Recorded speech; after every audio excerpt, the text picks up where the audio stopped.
7 India, सच दिखाने की हिम्मत। नमस्कार, आप देख रहे हैं न्यूज 24/7 इंडिया। मैं हूं आपके साथ सपना मदेशिया। चलिए शुरुआत करते हैं आज की कुछ खास खबरों से। शहीद भगत सिंह शासकीय महाविद्यालय में मंगलवार को भारतीय ज्ञान परंपरा प्रकोष्ठ के बैनर तले कई प्रतियोगिताओं का आयोजन किया गया। कार्यक्रम सत्र का उद्घाटन व अध्यक्षता महाविद्यालय के प्राचार्य डॉक्टर पुष्पलता मिश्रा ने करते हुए कहा कि भारत के ज्ञान एवं परंपराओं को विश्व आज अपना रहा है। हमें और हमारी पीढ़ियों को भी भारत के प्राचीन मूल्यों को भी यथोचित महत्व देना होगा। इसके लिए आर्थिक ज्ञान, गुण, शक्ति एवं आदर्शों को ठीक प्रकार से पहचानना एवं सही दिशा निर्देश प्रदान करना होगा। इस मौके पर भारतीय ज्ञान परंपरा प्रकोष्ठ के प्रभारी डॉक्टर दीपेश पाठक ने कहा कि प्राचीन भारतीय परंपरा ज्ञान परंपरा की आवश्यकता को संपूर्ण विश्व में महसूस कर रहा है। इस विषय पर विचार मंथन करने के लिए भारतीय ज्ञान परंपरा से संबंधित प्रतियोगिता आयोजित की जा रही है, जिसके अंतर्गत मंगलवार को भाषण एवं निबंध प्रतियोगिता आयोजित की गई। भाषण प्रतियोगिता में जहां एक और भारतीय ज्ञान परंपरा विषय पर छात्र छात्राओं ने अपने विचार रखे, तो वहीं निबंध में अपने विचारों की अभिव्यक्ति की। तो वहीं 20, 21, 22 व 23 नवंबर से भारतीय ज्ञान परंपरा से संबंधित पोस्टर निर्माण, लोक नृत्य, लोकगीत एवं सामान्य ज्ञान प्रतियोगिताएं भी आयोजित की गई। भाषण प्रतियोगिता प्रभारी डॉक्टर बेला सुराना ने भी भारतीय ज्ञान परंपरा और भारतीय धर्म पर अपने विचार रखे।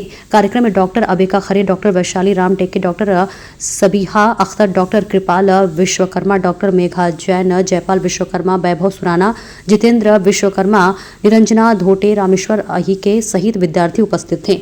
आष्टा से किरण रांका की देखिए खास रिपोर्ट।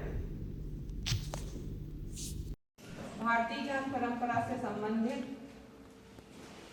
दो प्रश्न आप लोगों के दिमाग में जरूर होना चाहिए। एक कि ये भारतीय ज्ञान परंपरा है क्या? दूसरा, इस भारतीय ज्ञान परंपरा की जिस इतनी चर्चा हो रही है, तो इसका हमको क्या फायदा है? तो सबसे पहले हम आए इस बात पर कि भारतीय ज्ञान परंपरा है क्या।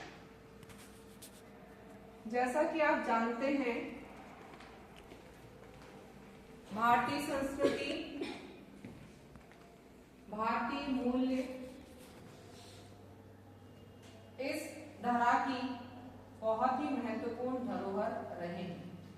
हमारा जो इतिहास है वो बहुत ही भारतीय ज्ञान परंपरा की बात करते हो। भारतीय ज्ञान परंपरा की जब हम बात करते हैं तो कहीं ना कहीं हम अपनी शिक्षा, प्राचीन शिक्षा पद्धति की ओर थोड़ा सा ध्यान दें। हमारे यहाँ 4 आश्रमों का उल्लेख है: ब्रह्मचर्य आश्रम, गृहस्थ आश्रम, वानप्रस्थ आश्रम तथा संन्यास आश्रम। इन 4 आश्रमों में जो हम विद्यार्थी जीवन का एक प्रमुख आश्रम था वह ब्रह्मचर्य आश्रम था।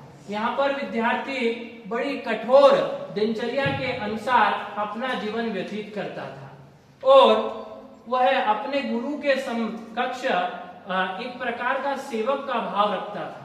और गोस्वामी तुलसीदास जी ने रामचरितमानस में सेवक के कुछ नियम बताए हैं कि सेवक नियम धर्म कठोरा। जो सेवक का नियम है बड़ा कठोर धर्म है। इसमें हमें बहुत प्रकार की विपदाओं को भी देखना पड़ता है, बहुत प्रकार की ऐसी आपदाओं को भी देखना पड़ता है और इसको देखकर हम जीवन में अनुभव करते हैं। क्योंकि उसी कारण मुगल साम्राज्य का पतन हुआ और अंग्रेजों ने पूरे भारत पे कब्जा किया। तो एक राजा अगर चरित्रहीन है तो भी वो विकास नहीं कर सकता, उन्नति नहीं कर सकता। इसलिए हमारा आज का टॉपिक है चरित्र निर्माण और व्यक्तित्व विकास। अगर व्यक्तित्व, अगर माता पिता अगर चरित्र का निर्माण सही प्रकार से साधन के सर का एक वाक्यांश आ जाता है कि सर ने एक बार बोला था कि हमारे बच्चे सर्वप्रथम भगवान की पूजा अर्चना करते हैं, फिर उसके बाद चाय भी ग्रहण करते हैं।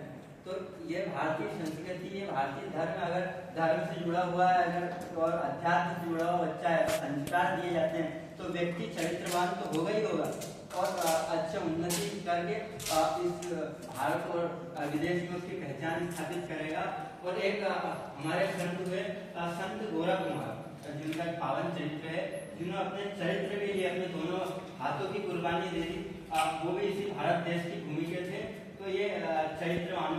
फिलहाल इस खबर में इतना ही। दीजिए इजाजत, नमस्कार।